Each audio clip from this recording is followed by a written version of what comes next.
He had never paid much attention to the chair at first, mostly because it was just an ordinary wooden thing, dark, plain, slightly uneven on one leg, something he inherited from a former tenant who had left in a hurry, or perhaps had forgotten it was even there. It sat in the far left corner of the room, beside the bookshelf and near the wall socket he rarely used, and he didn't use the chair much either, except when setting something down momentarily, like his jacket, a box, or once or twice a grocery bag. But otherwise, it stood there, unremarkable, still, inert, exactly as one would expect a chair to be in a quiet, narrow apartment where nothing ever seemed to move unless moved by hand. The first time he really noticed it, was on a Tuesday morning. He'd woken up late, stumbled past the kitchenette, reached for the kettle, and happened to glance toward the corner. The chair was no longer aligned with the bookshelf, it was turned, ever so slightly, maybe no more than a few degrees, just enough for its seat to no longer face the wall but instead to point, unmistakably, toward the doorway to the hall. He stood there for a second, frowning, calculating if perhaps he had bumped into it the night before or forgotten he had moved it somehow. But he was certain he hadn't. That corner wasn't a place he walked through, the chair simply wasn't in his path. Still, it was a small thing, too small to matter, really, so he moved it back flush with the bookshelf, made his tea, and went on with his day. But the next morning, it was turned again, the same angle, the same position, again facing just slightly off-center toward the door, almost as if it had been observing something that happened during the night and wanted a better view. This time, he looked around more deliberately. The windows were closed.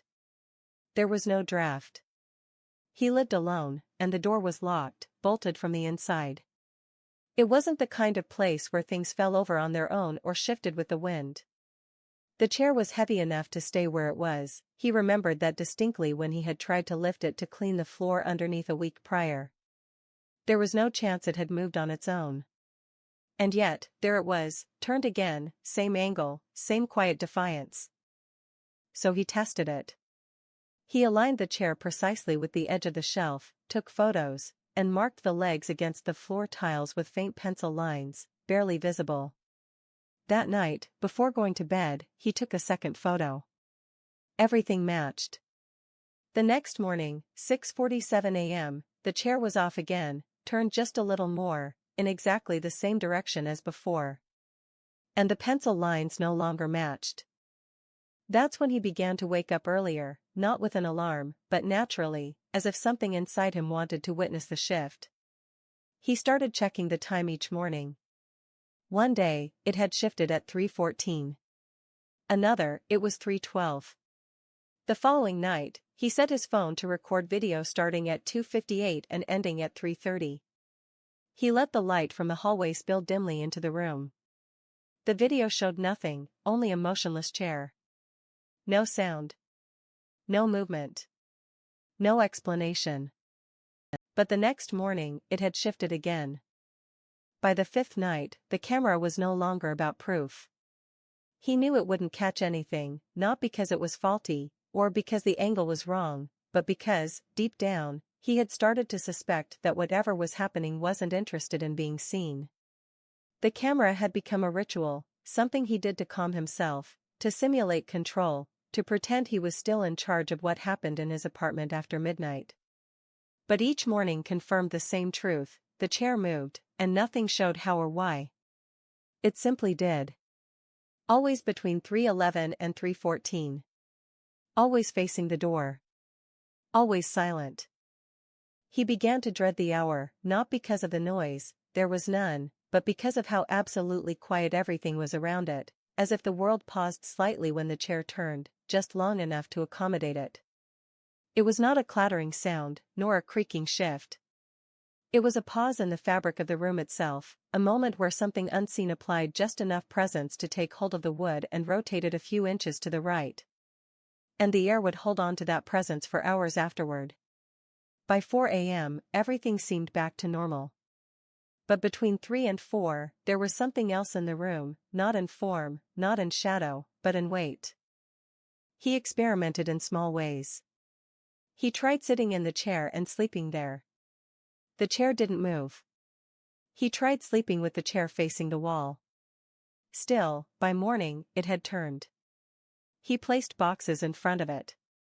The next day, the boxes were untouched, but the chair had found its angle again, just narrowly skirting the edges of the obstruction, as if whatever moved it knew not to disturb the rest. And it never knocked anything over. Never made a sound. Never left a mark. Just a few degrees of motion, and then stillness. Perfect, undisturbed stillness.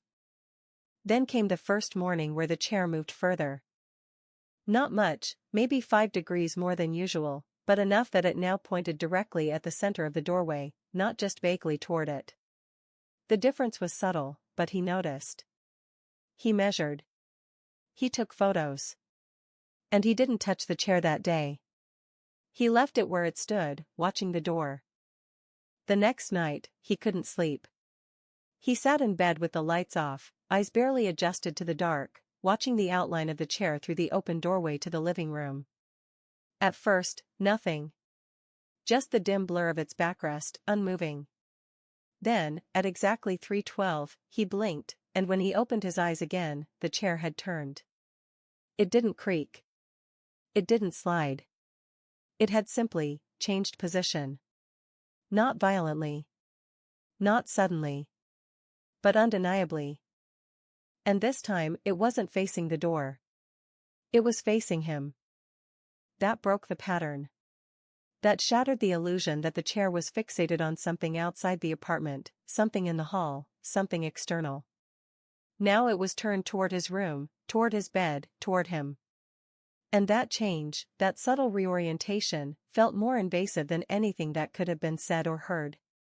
Because it meant awareness. Not his. Its. He didn't sleep that night. The next morning, the chair was back in its corner, perfectly aligned with the bookshelf, as if it had never moved. But he knew. The pencil marks no longer matched. The floor had the memory of weight shifted. And in his mind, there was no more doubt, something had used the chair. Not sat in it, perhaps. But used it. As a marker. As a point of reference. As a way to measure the distance between its world and his.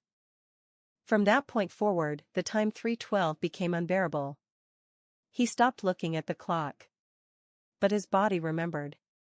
He would wake up just before the hour, drenched in a cold sweat, heart beating slowly but forcefully, the kind of rhythm that doesn't indicate fear, but recognition. Like a signal. One night, he left the apartment entirely. Slept in his car.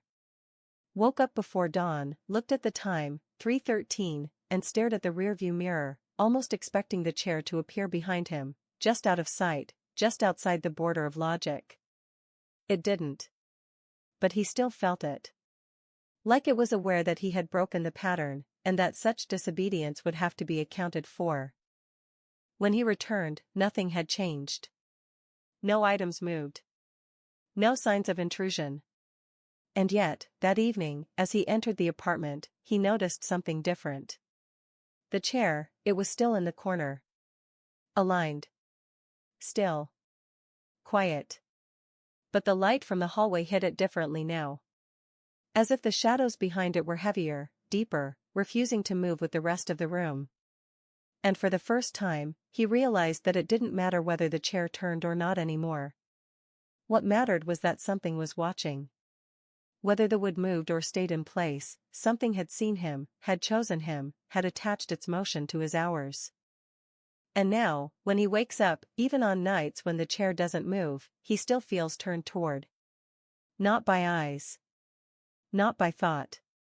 But by the unblinking presence of something that once turned a chair just to watch the door, and now only watches him.